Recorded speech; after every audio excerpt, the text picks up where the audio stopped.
दुसरा मी तुम्हाला सांगतो पीटर्स प्रिन्सिपल. पीटर प्रिन्सिपल पण एक खूप जबरदस्त पॉप्युलर कन्सेप्ट आहे. हा प्रिन्सिपल म्हणतो की every employee rise to his level of incompetence. म्हणजे एक पॉईंट येईपर्यंत प्रमोशन मिळत राहतं पण इव्हेंच्युअली एम्प्लॉईज तिथे रीच होतात जिथे त्यांची स्किल इनसफिशियंट होते.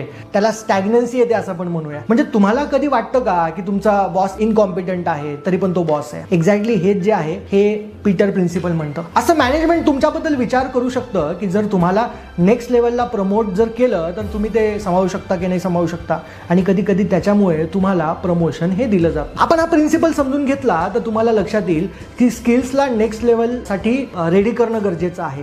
मॅनेजमेंटला क्लिअरली दाखवणं गरजेचं आहे, तेव्हाच तुम्ही त्या पोझिशनसाठी रेडी होतात. आणि तिसरं गॅलप स्ट्रेंथ फाइंडर. हे काय बघा, गॅलप स्ट्रेंथ फाइंडर सांगतो की लोक नॅचरली टॅलेंटेड असलेले रोल्समध्ये प्रमोशन फास्ट घेतात.